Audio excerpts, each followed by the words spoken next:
Good morning, Singapore, and good morning to you if you're tuning in from, anywhere else in the world. We are The Big Show, and you're tuned into The Big Show and TheBigShow.tv, which is our Facebook page. So we are live on Facebook right now, and we are live on the radio, and every Tuesday we have our very special guest with us, Dr. Geraldine Tan from the Therapy Room. Good morning. I'm so happy to be back. Did you miss us? I missed all of you. That's so sweet. We missed you too, Jerry. I mean, I think Glenn was getting a bit depressed with you not being around. Exactly. No, he was doing a lot of running, as we saw. As the entire world saw, yes. He did so much running, we did a topic on it yesterday. I did so much running, after I stopped running and I started aching like crazy, I felt depressed. Glenn, why do you put yourself through this? Yes. Well, there's something called over-exercising, okay? So everything in moderation. There you go, Glenn. Did you hear that? Moderation. You need to get that into your vocabulary. He does not know the meaning of the word. No, sometimes he forgets he's not 20 years old, That's no excuse. That is it. No, that is it. You feel young, but you're not actually I gotta watch, as how young. much I push myself. Yes. Yeah, you can always push. That's a good reminder, actually. Yeah. That's a good reminder. So, Jerry, this was so appalled I said that. No, I wasn't appalled at all. I just went, of 5 people, there was only one with the courage to say it. No, there's no such thing. You can Just have say 70-year-old people running as well. no, but it's not that. It's difficult because as you get older, you forget. just become lazy. No, you forget No, the age you're at. no, You no. forget the age you're at, and then you try and do something that you are so used to doing, and then you realize, okay, wait, my body is not so used to doing that Responding. anymore. Only if you train. If you train, you're okay. Okay, yeah. Wait till you hold on. reach the 45. Train, but make sure do it smartly, you lah. get yourself checked out first. Yes. Yes. Okay. Be safe. Be Yes, safe. yes, For yes. sure. Okay, so Jerry, today Yes. you're talking about quite a heavy topic, hidden dangers of depression. So I really want to touch on that topic because the newspaper has been filled with a lot of different articles, like the lady that didn't wear her mask. I think what was really shocking was the guy that just came and hacked his bosses, and killed one of the bosses. Yeah. And that was very scary. Another mother that has postnatal depression and jumped with her baby, with her infant to death. And I heard from Carissa yesterday about the SG Nasi Lemak, the telegram that had obscene pictures and videos, and apparently the young boy was also having depression. So we're talking about depression today, and how come it goes undiagnosed? But because of these extraordinary time that we're living in right now, don't you agree that almost everyone has been depressed? Some form of depression. Has experienced some form of depression. So a lot of people think that feeling blue is depression, and they use the word very, very loosely. Okay. So the guy that hacked the boss, he's probably having major depressive disorder. That means it's prolonged, more than 2 weeks, extreme. It must be very severe, right, for such extreme behavior. Okay. Yep. So most of us are blue. We just feel a little bit lethargic. We don't feel like moving. But in a couple of days, we get over it, right? We move on and we move out of that cloud. And I think that's very important what Jerry just mentioned. Okay, but, It is, yeah. But Jerry, I think a lot of people don't even know how to describe depression. How would I know if I'm even on the road to depression? People don't know. So they call it blue and then they just live with it. So as a person, what am I looking for? I think that's why we are doing this Therapy Tuesdays, right? Because then we get people to be aware. So we were focusing a lot on the COVID fatigue, the whole pandemic, and we want people to acknowledge what is uncomfortable. So the first step is always acknowledging what is uncomfortable. So just like Glenn says, oh, I ran and my body is aching. Okay, good. You know that your body is aching. You tune into your body. And then what happens after that? Do you continue to push your body? Do you listen to your body? Same thing with our emotions, right? So if we are feeling uncomfortable, do we think that we need to push through with it, or do we permit ourselves to rest, to take a break, to pause, and respond to our emotional needs? Or do we call a friend? Do we have lunch with the family? Do we remember to do that? So I feel like a lot of people throw around the word depression quite a bit, like they sit around, they're like, oh, I'm so depressed. But in reality, it's more of like being in a rut or being bored or feeling lifeless. Because now, we can't travel, we can't dine out like we want to, we can't meet friends as and when, drop of a hat kind of thing. Yeah. So when does what should we say instead of saying we're depressed? A lot of people throw that word out very loosely when there are other people that are actually going through it, like these people that you've spoken about in the articles, that it becomes tragic.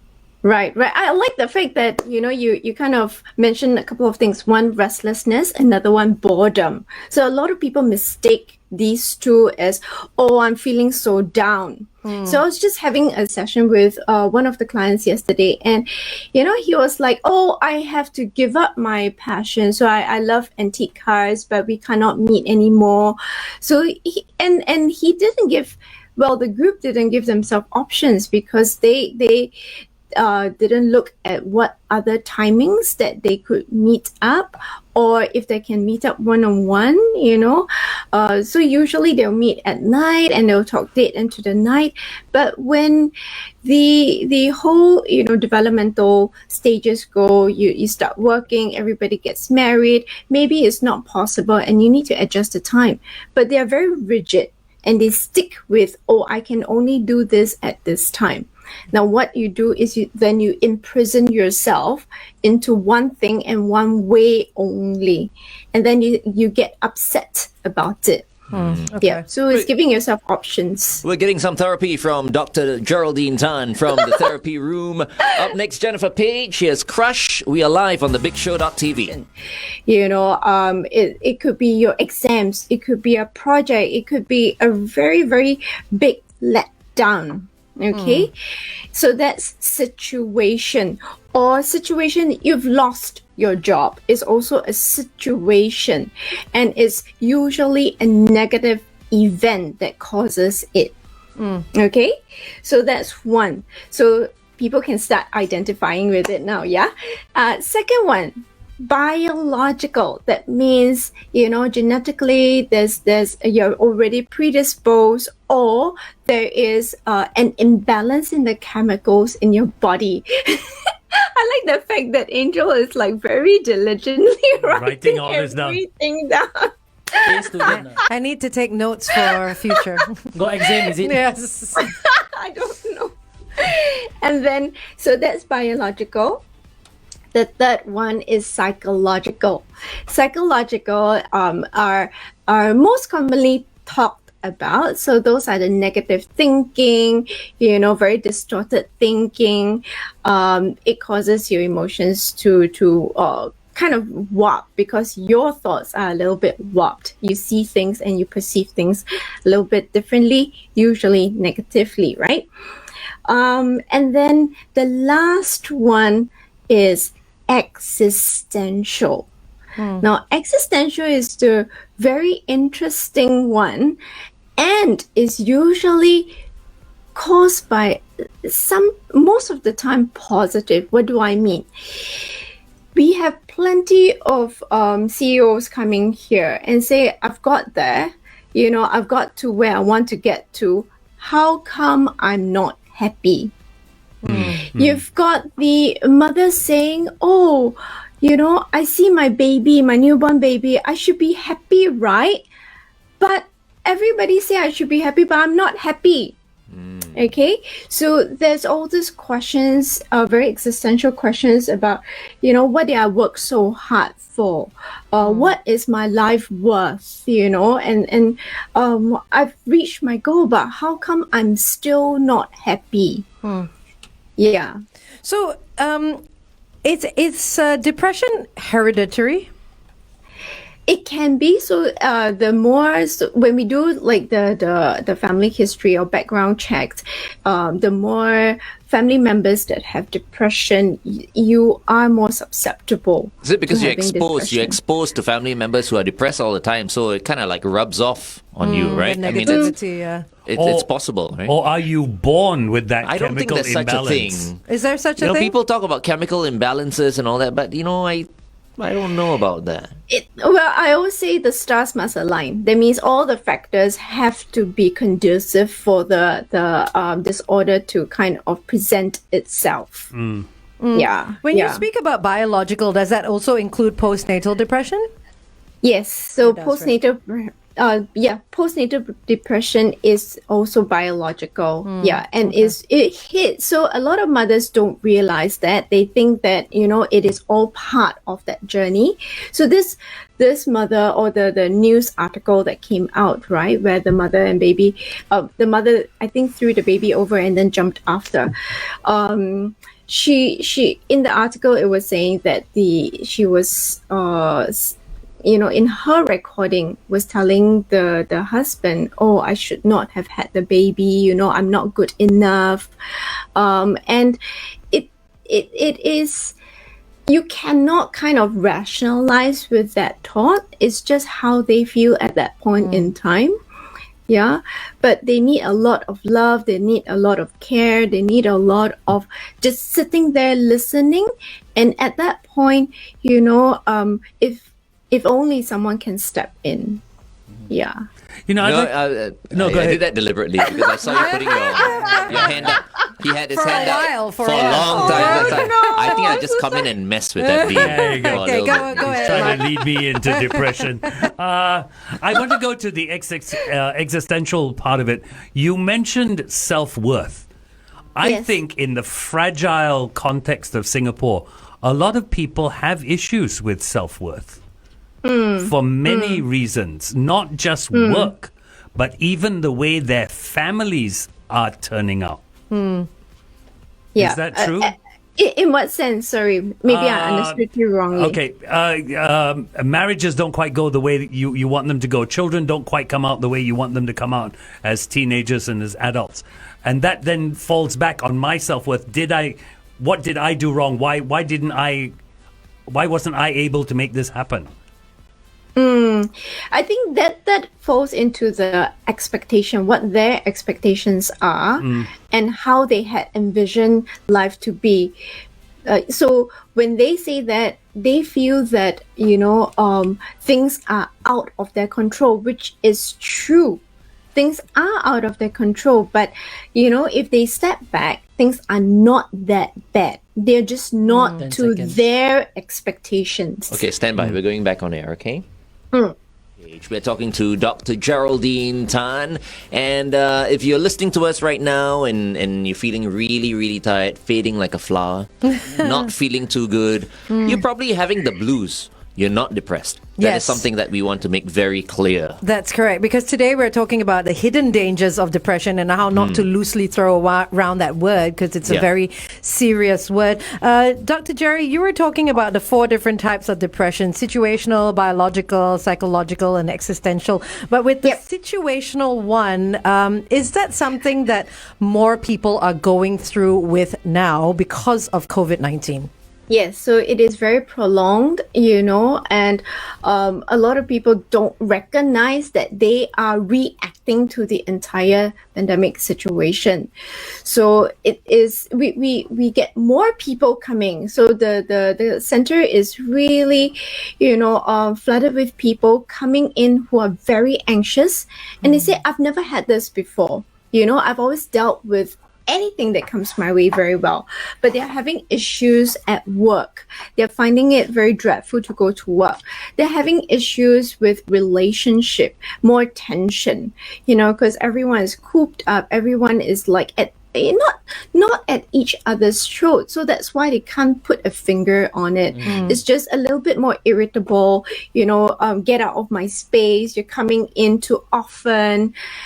So they start to feel a lot more uncomfortable in their environment, which used to be comfortable. So how would you say we can sort of immediately alleviate that sort of feeling of so-called situational depression for someone who's going through that now? Because there's still there's school holidays, yes, but there's still home-based learning, and then there's still work from home, and then some people have lost their jobs, and some people don't live in very large homes, so everyone is in a small square footage of space. What do you say someone can do today to sort of make that situation a little bit better? Alcohol? No.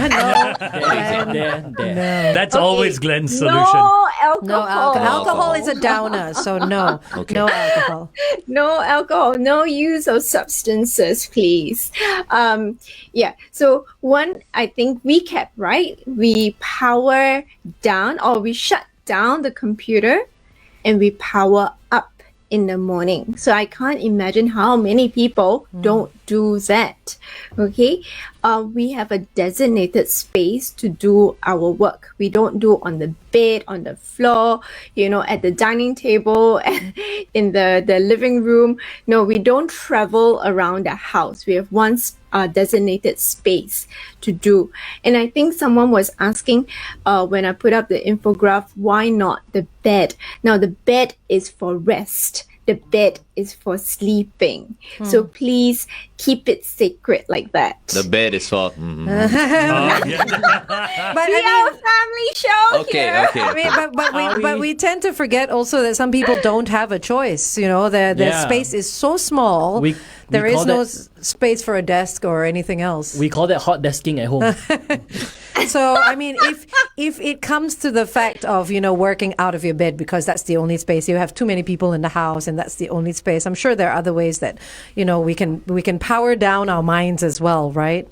Sure. So even a simple thing like they sell those cheap table Bed tray. Bed trays, yeah. Yes, the bed trays. So every time you work, you put that on your bed. It makes it a desk. Yeah. Okay. Yeah. So it cues the brain that now is work time. Yeah. And then when you're resting, you take the entire thing and you put it aside. So that helps your brain a little bit to kind of switch gears. And switch off the computer. And switch off the computer. I just think people are finding it harder and harder to switch off the computer now because you're working from home and there's just no 9 to 5. And it's not just the computer, it's your phone as well, Yeah. because people are working off their phones and their tablets and everything else, right? So there's no ability to switch off anymore, and I think that's what's leading to a lot of these problems. Right. Okay. We're talking about depression with Dr. Geraldine Tan from the therapy room. We'll continue this conversation live on thebigshow.tv. Meantime, here's Shakira. Sorry, did I sound like Speedy Gonzalez? Yeah, just a bit. Here's Whenever, Wherever on The Big Show, 1FM 91.3. Jerry, we've talked on this show about depression so many times, and there's so many different types of depression. Is it difficult to diagnose? It is extremely difficult to diagnose sometimes, Of course, there are classic ones where they come and they have no appetite, they have not been sleeping, they've lost weight. Yesterday one guy came and within like a week he lost 6 kg. Now that would be alarm bell, so please seek help. Others would be the irritability, the restlessness. Yeah, I'm irritable because I can't lose 6 kilograms. That's the reason why. Hey. I want to lose. Okay. Quiet. It's okay. He resonates. At least we know he's listening. Sometimes That he is doesn't true. listen. That is true. Plus, I'm trying not to eat too much, but I'm eating so much. That's also, giving me the blues. That goes back to your moderation issue. Okay. He's got this impulsivity, lah. He does. Yeah, but I guess when they feel very empty and the thoughts start to be very negative, right? So that's when we catch them or the family members come here, so those are easier to catch. So can one self-diagnose, or can the people around them diagnose them as having depression, so they know when to take them into a specialist? Besides not having an appetite and being irritable, that could be for a lot of people, right?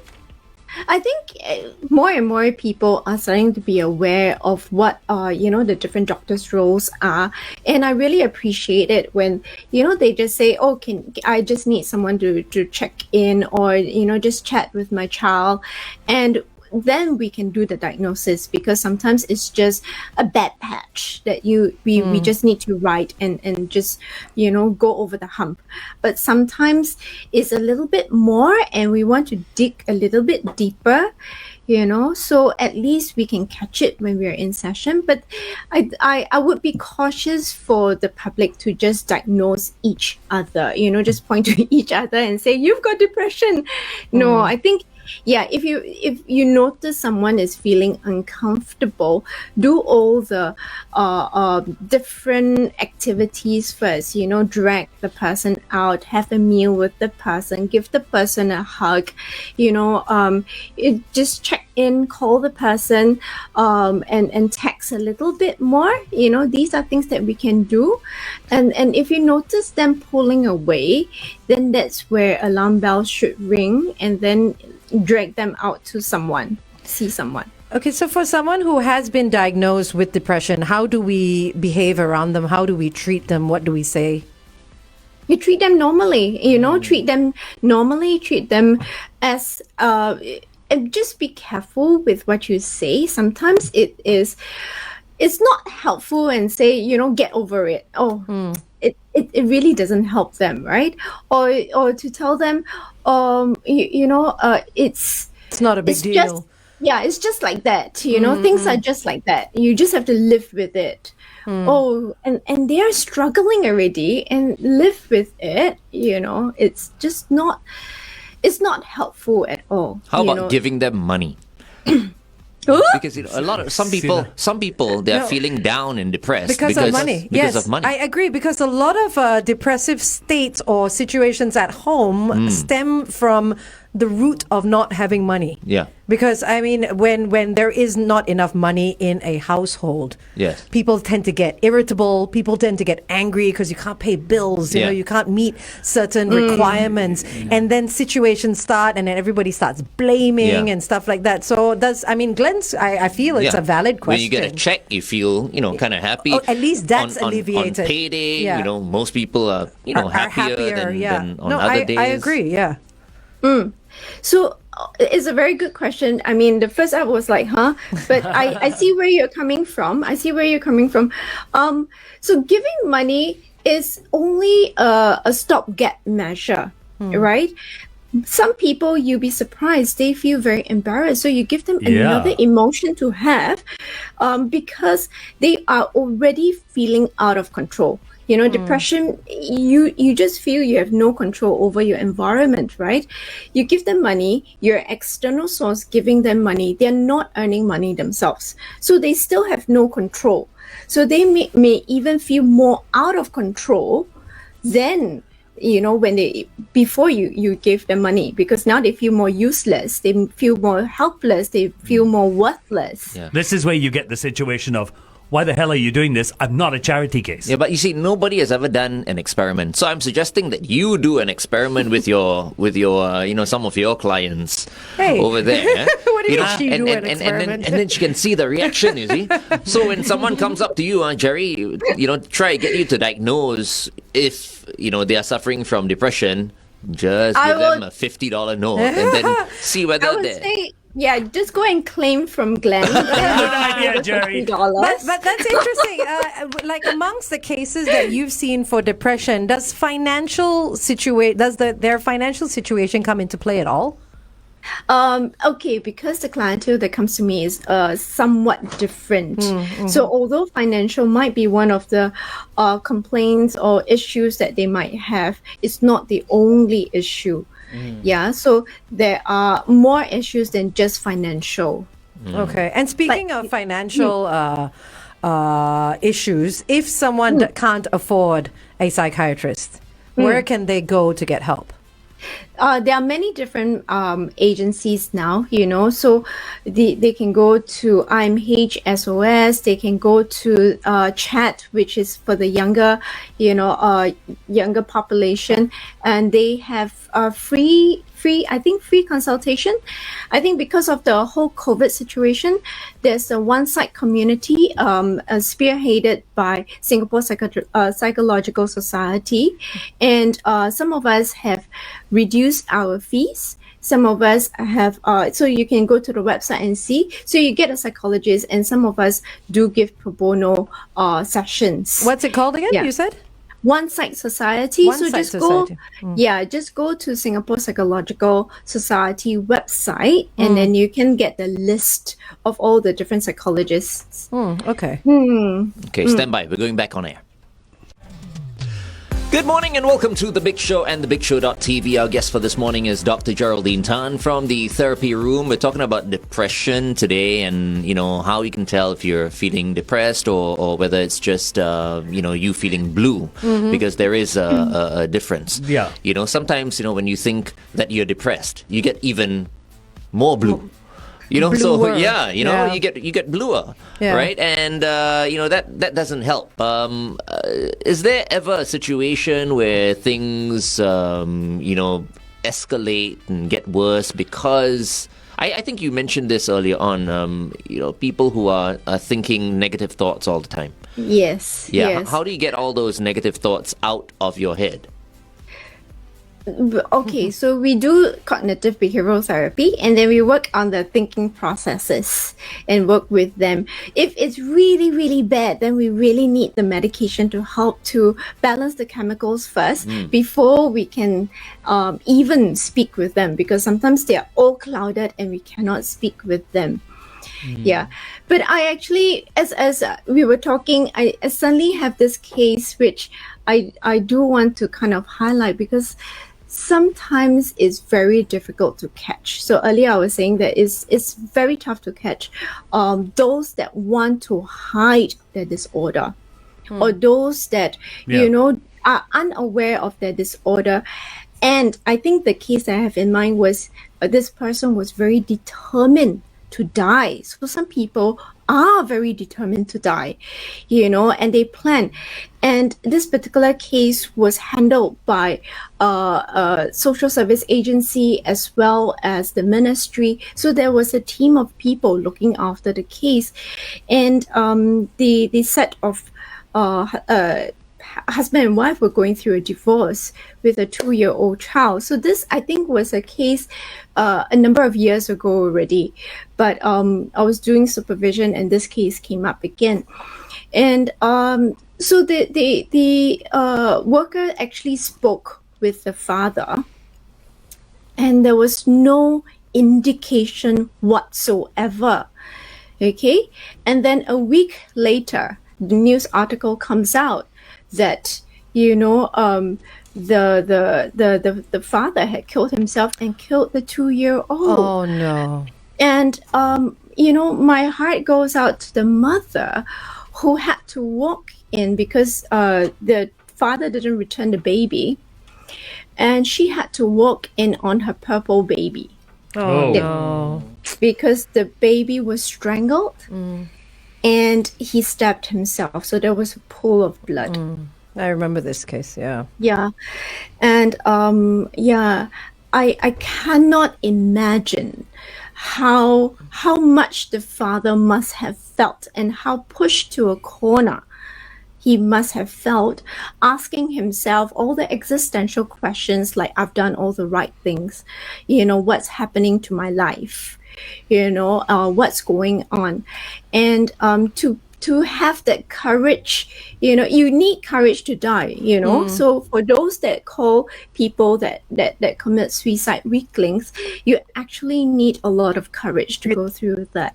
And this one, he had to watch the baby die first, ensure that the baby is gone before he stabbed himself. So he needs 2 bouts of courage. Yeah, but because of what he did, I don't think he's going to get much sympathy from many people. No. Because, killing yourself is one thing, but taking the life of an innocent why take the child is another, thing again.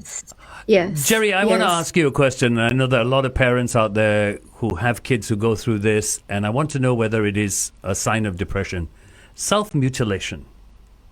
Yes, self-harm, self-mutilation. We talked about trichomania sometimes, So they, and I think I had said before, sometimes they take it and they want to feel the pain because the pain inside is just too much for them to bear, that they need to either see the blood flow, feel the blood flow, okay, or actually see the cuts on themselves. So that they have something to refer to. Is that why? It shows the pain? It's different sort of explanation. So some of the young clients tell me so that they can feel something because it's so painful. The brain numbs the core that they have to try and cut themselves to feel like human. So they feel so much of that emotions flooding them. Yeah. Yeah. And some people do that, right? They self-mutilate, and others go get tattoos. No, that's true. I know yeah. of many people who are sad, who are depressed, they get tattoos. And they feel better. And because their tattoos also tell a story, right? And it's painful. Every tattoo is a story, isn't it? There is a story behind it, except for Sean's, but Sean is a different topic altogether. No. Sean is different. Sean is different. Sean See, is very, I'm not very the only different. one. I'm special. Very different. Okay, I tell you what, we'll continue this conversation live on thebigshow.tv. We are talking to Dr. Geraldine Tan. Up next, Layla Caliph. Here's Shakespeare in Love on The Big Show. So Dr. Jerry, I want to get a little more into this. So, Yes. With self-mutilation, it could be one of the signs of depression. They do this because they want to feel human. They want to feel the pain. Does this mean that they also lose the ability to feel love for people within their family? No, but I love the question. Yeah. Do they lose that ability? Of course. I think so. They cannot receive love. Because they don't love themselves. Yeah, I get goosebumps with this question. Oh my God, yes. Well done. And you get a gold star today. yeah, and it's so important for people to understand, or family members to understand, like, why are you rejecting me? Why am I, we are trying to reach out. Why are you pushing us away? But precisely because their brains have just shut and imploded, that they cannot receive love anymore, or they're scared. They're scared of what it might bring. Yeah. And sometimes they can't say anything. They're really unhappy. Yeah. But when family members, ask them why they're so unhappy, they can't say it because they know if they give the family member the reason, things are going to be even worse. And I'm sure they're afraid of getting hurt as well. Exactly. If they love anyone, they're going to get further hurt. It's almost like these people are trapped. Yeah. And that's the reason why, they feel Hi, so Julian. unhappy. Hello, Good Julian. morning. Hello, Julian. Morning, guys. Morning. We're talking about depression this morning. Okay. Yeah. Oh, that's heavy. It's heavy. a very but- heavy topic. But I want to go back to what Glenn said about the man and his 2-year-old. Was it a 2-year-old baby Yes, that he 2-year-old baby. strangled Yes. first? That you said you have no sympathy for someone like that, or not many people will have sympathy. But I feel that it's you don't know what he was going through. Yeah, but people his don't care what he's going through. No, but his idea was probably he didn't want the baby to grow up and go through what he was going through, or he didn't think that the mother was capable of looking after the baby the way the baby was meant to look. I mean, we don't know what was going. It takes a lot to. Not his decision to make. It's his decision to kill himself. Yes, Yeah. that's sad. already. Yeah. But I mean, you're But- already in a situation where you can't think rationally. Yeah, but Yeah. You know? exactly. You see, so Yeah. which is why I'm just saying that people are not going to sympathize with him. Maybe a few, but the majority are not. I can't understand it, but I can't sympathize. But I'm sure that there is a lot of rationale in his mind. In his mind, yes, but in to society, what he was doing, yeah. but from society, Of no course not. no Yeah, one's of going to be course able to not. understand Yeah, what he did. Yeah, but it, Yeah. it must have been so we painful. cannot understand. Yeah. But they are pushed to a corner, right? They feel so pushed to a corner. So it's just like the guy that kind of hacked his boss and killed his boss and then, stabbed himself also. So that's a very similar sort of not the same, but similar mindset that, I hurt someone else and then I hurt myself. Yeah, because I'm so pushed to a corner, I don't know what else to do. This is the only way to do. So they have both suicidal thoughts and homicidal thoughts. Right. Homicidal thoughts? Homicidal. Homicidal. Homicidal, Okay. homicidal thoughts. Yeah, because so this is one of the things that we always tell the clients that everything is private and confidential unless you're going to hurt yourself, hurt someone, kill yourself, or kill someone, and we are not joking. This is when reach confidentiality. Wow, this is heavy, man. Now I'm feeling Wow. depressed already. No. You're feeling down. Yeah, You're I'm feeling down. No, why not? Because my body is aching. I have no ability to love anybody right now. After hitting 100 balls at the golf range yesterday, I'm aching right now. 100, you never learn your lesson. So just a last thing, Dr. Jerry, the difference between a psychologist and a psychiatrist. Okay, the psychiatrist again gives you medication. The psychologist sits with you and talks with you and does, the different therapies with you. But you can work in tandem, right? A psychologist and a psychiatrist. Definitely, yes, definitely. Okay. So we will always have like doctors refer to us and we refer to the doctors. Yeah. Okay, fantastic. And I'm going to pass the time over to Julian, but I'm going to remind everybody, especially in this climate, how do you make others feel says a lot about you. Leave them with a smile, a hug, and a kind thought. Aw. Oh, I that's think so that should nice, be every Jerry. day. Always nice. Every day. Yeah. Thank you very much, Awesome, Jerry, Jerry. for joining us once again. No worries. I'm going to see all of you next week. Yes, you are. Yay. All right. Have a wonderful day. I know you have a busy day ahead. Stay We safe. all do. Yes. Not me. I'm going home to sleep after this. Our lives are all boring. Thanks, Bye, Dr. Jerry. Jerry. Bye. Bye.